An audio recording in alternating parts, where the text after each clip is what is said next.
Okay, now we're going to talk about the way we might use binomial expansion in genetics. Now this is going to happen whenever the problem asks you to figure out the probability that you would see a certain combination of offspring. So in the example I'm providing here, I'm talking about two parents who are heterozygous for being albino. Now, in this information, it tells you that being albino is recessive, so you have to have two copies of the allele. Now, if both parents are heterozygous for being albino, if an offspring is going to get it, big A parent, little a parent, big A parent, little a parent, the chance of them having an offspring that is albino is 1 out of 4.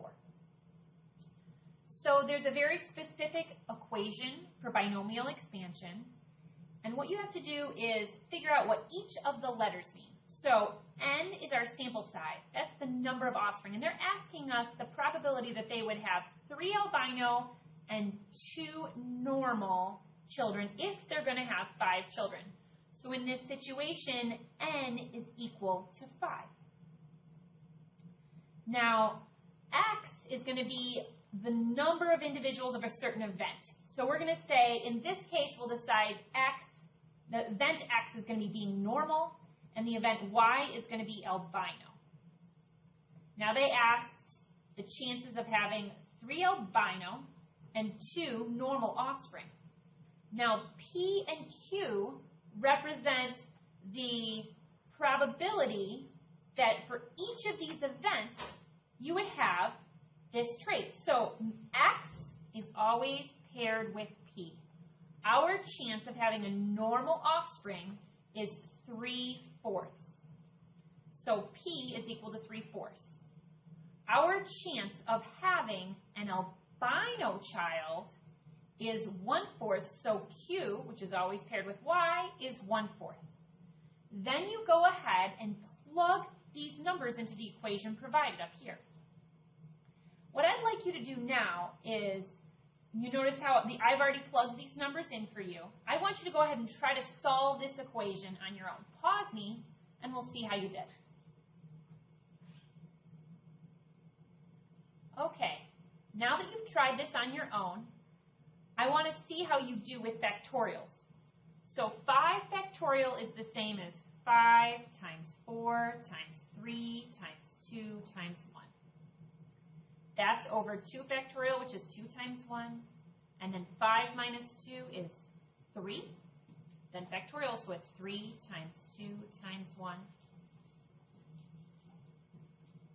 3/4 squared will be 3/4 times 3/4.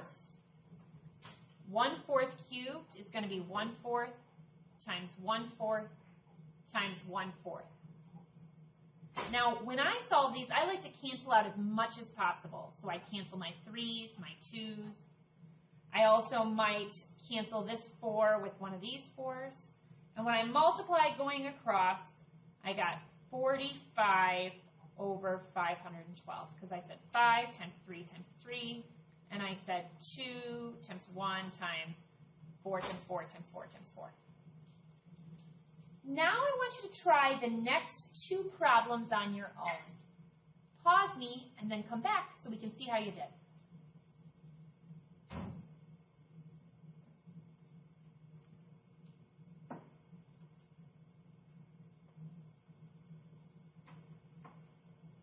Okay, so in this situation, we're now talking about cystic fibrosis, which is also a recessive trait.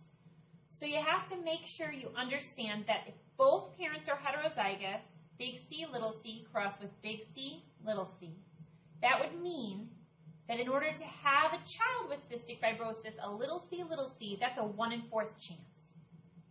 So now when we look at this problem, they want to know if they're going to have 4 children, so n is equal to 4. That's your sample size. You got to decide how you want to do this. In my situation, I said normal would be my event X. And they wanted to know the chance of having 1 normal child.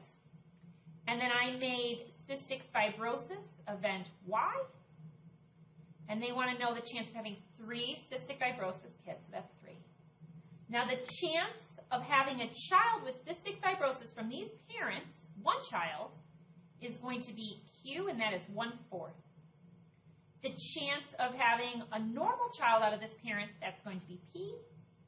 Chances of that is going to be 3/4. So now that I've laid out all the variables, I can plug it into my equation. The probability of having this combination, 3 cystic fibrosis kids and 1 normal child from parents who are both heterozygous, is going to be 4 factorial over 1 factorial, and then n, which is 4 minus 1 factorial, and then p, which is 3/4 to the first power, x, and 1/4 to y, which is a 3. When you go ahead and solve that, you're going to end up getting 4 times 3 times 2 times 1 over 1 factorial, what is 1? And then 4 minus 1 is 3. So that factorial is 3 times 2 times 1. And those can, of course, cancel out. And then times 3/4 times 1/4 cubed, the 1 cubed and the 4 cubed. When you multiply all of that out, you should get 3 over 64. Okay, for the next problem, we asked you to determine the probability that a family of 7 that has 5 males and 2 females will occur. Again, because it's a family of 7, that tells me the n will equal 7. That's 7 offspring. Now we can pick whichever event that you want, but I've decided to make females event X. And in this case, that's 2 females. I've decided to make males event Y, and that's 5 males. Now, what's the chance that any 2 parents will have a female? Well, it's always 50-50. It's whether or not the father gives the X or the Y chromosome. If they give the X chromosome, then the child will be an XX and be a female. If the father gives the Y chromosome, the child will be an XY and be a male. So, I'm going to say P, the probability of having a female, is 1/2. I'm going to say Q, the probability of having a male, 1/2. So then I use the same equation as before. N factorial is 7 factorial in this case over X factorial, or 2 factorial, and then N minus X, so 7 minus 2 factorial. And then P, which is 1/2 to the X power, which is squared, and Q, which is 1/2 to the Y power, which is 5.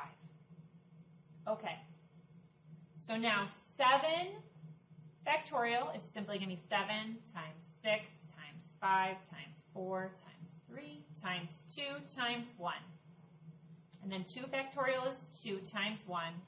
And 7 minus 2, 7 minus 2 is 5, so 5 factorial is 5 times 4 times 3 times 2 times 1. And then it's 1/2 times 1/2, or 1/2 squared. And then another 5 of those, because it's 1/2 to the 5th power. 1/2, 1, 2, 3,